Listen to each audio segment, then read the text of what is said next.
আলহামদুলিল্লাহ। হাজি হেদায়েতুল্লাহ বাইতুল মামুর জামে মসজিদের সম্মানিত মুসলিয়ান ইকরাম, পর্দানিশীন সম্মানিতা মা ও বোনেরা, মহান আল্লাহ রব্বুল আলমিনের দরবারে অসংখ্য অগণিত শুকরিয়া আদায় করি যে আল্লাহ রব্বুল আলমিন দয়া করে, মায়া করে, মোহাব্বত করে, ভালোবেসে 10 মায়ের 10 সন্তানকে একত্রিত হয়ে জুড়ে মিলে বসার মতো যে আল্লাহ সুযোগ করে দিলেন, আল্লাহ পাকের দরবারে প্রাণ খুলে অন্তরস্থল থেকে কালিমাত শুকর আদায় করি। সকলে একযোগে বলি আলহামদুলিল্লাহ। আরো জোরে বলুন আলহামদুলিল্লাহ। আমরা সকলে আল্লাহ পাকের প্রশংসা করে নিলাম, আলহামদুলিল্লাহ। আল্লাহ পাকের দরবারে আরো শুকর যে আল্লাহ রব্বুল আলামিন আমাদেরকে এমন একটি মাসে উপস্থিত করে দিলেন। এই মাসটির নাম হচ্ছে মহররম মাস। এই মাস মহররম মাস, আরবি বছরের প্রথম মাস, 1447 হিজরি। আজকে আরবি বছরের প্রথম দিন, প্রথম মাস এবং প্রথম দিন এবং প্রথম জুমা। আলহামদুলিল্লাহ, বড় নিয়ামত। তো সম্মানিত ভাইয়েরা, এই মহররম মাস আমাদের নিকট উপস্থিত হয়েছে ইনশাআল্লাহ। আল্লাহ পাক রব্বুল আলামিন মহররম মাসের অনেক ফজিলত, অনেক করণীয়, অনেক বর্জনীয়, অনেক কাজ, নেকের কাজ করতে হবে, গুনাহের কাজ ছেড়ে দিতে হবে।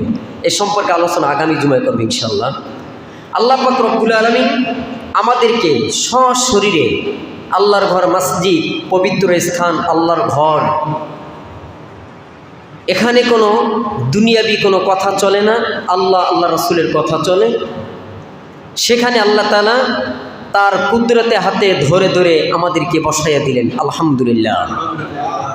সম্মানিত ভাইয়া, আমি আজকে কিছু কথা বলবো।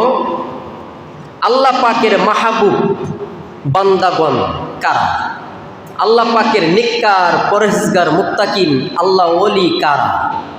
তাদের সম্পর্কে আল্লাহ কি বলেছেন, তার রাসূল কি বললেন, এ সম্পর্কে শুনব। তো আল্লাহ পাকের যদি খাস বান্দা হওয়া যায়, মাহবুব বান্দা হওয়া যায়, পছন্দনীয় বান্দা হওয়া যায়, ওই বান্দা, ওই বান্দি সাকসেসফুল, আলহামদুলিল্লাহ। আল্লাহ তাআলা এই সমস্ত বান্দা বান্দির অন্তর্ভুক্ত আমাদের সকলকে যেন করে দেন। সকলে বলুন আমিন। আমি প্রথমেই পবিত্র কোরআনুল কারীম থেকে তেলাওয়াত করেছি, সেই তেলাওয়াতকৃত আয়াতের অর্থ এবং আমাদের পেয়ারা হাবিব মুহাম্মদ সাল্লাল্লাহু আলাইহি ওয়াসাল্লাম তার হাদিস আমরা শুনব ইনশাআল্লাহ। আল্লাহ তাআলা কি বললেন? আল্লাহ রাব্বুল আলামিন বলেছেন, ওয়াল্লাযীনা জাহাদু ফীনা লানাহদিয়ান্নাহুম সুবুলানা ওয়া ইন্নাল্লাহা লামাআল মুহসিনিন। আল্লাহু আকবার। আল্লাহ সুন্দর কথা বলছেন এই আয়াতের মধ্যে, আলহামদুলিল্লাহ। আল্লাহ রাব্বুল আলামিন বলছেন, যারা আমি আল্লাহ পাকের জন্য কষ্ট স্বীকার করবে, যে বান্দা বান্দি আমি আল্লাহ পাকের জন্য কষ্ট করবে, আমি আল্লাহ পাক রব্বুল আলামিন আমার দেখানো পথ তাকে আমি বাতলাইয়া দেব। সুবহানাল্লাহ। ইহদিনাস সিরাতাল মুস্তাকিম পথে আল্লাহ তাআলা চালাবেন। এই কথাটি আল্লাহ তাআলা বলেছেন, যে বান্দা বান্দি কষ্ট স্বীকার করবে আমাকে রাজি খুশি করার জন্য, আমি আল্লাহ পাক রব্বুল আলামিন তাকে আমার দেখানো পথ তাকে দেখাবো, তাকে আমার পথে চালাবো। চিল্লায়ে বলুন সুবহানাল্লাহ। শুধু তাই নয়, আল্লাহ রাব্বুল আলামিন সৎ কর্মশীল যারা আছে, সৎ কর্মশীল বান্দা বান্দির সঙ্গে আল্লাহ তাআলা সব সময় থাকেন। সুবহানাল্লাহ। আয়াতের মধ্যে স্পষ্ট কথা বলে দিয়েছেন। যে কথাটা কি? আমরা দেখেন ইবাদত করি আল্লাহকে রাজি খুশি করার জন্য, কিন্তু এখানেও কষ্ট স্বীকার করি। এই যে শীতের মৌসুম আসলে শীতকে উপেক্ষা করে ঠান্ডা পানি দিয়ে উজু করে আল্লাহর কুদরতি পায়ে সেজদা দেই, যাতে করে আল্লাহ তাআলা রাজি খুশি থাকে। আল্লাহকে সন্তুষ্ট করার জন্য আমরা এই ইবাদতগুলি করি। আজকে জুমআ, গরিবের হজের দিন, সেই হজের ডাকে সাড়া দিয়ে আল্লাহ তাআলা আপনাকে আমাকে তার ঘরে সুন্দরভাবে বসাইয়া দিলেন, আলহামদুলিল্লাহ। অনেক ঝায় ঝামেলা থেকে মুক্ত করে, অনেক কাজকর্মকে ফারিক করে আল্লাহ তাআলা আপনাকে আমাকে তার ঘরে পাঠাইয়া দিলেন। এটাও কষ্ট স্বীকার। এই কথাটাই আয়াতের মধ্যে বলছেন, যে সমস্ত বান্দাবান্দি কষ্ট স্বীকার করবে আমাকে রাজি খুশি করার জন্য, আমি আল্লাহ পাক রব্বুল আলামিন আমার যে দেখানো পথ, ইহদিনাস সিরাতাল মুস্তাকিম, এই পথে তাকে চালাবো। সুবহানাল্লাহ।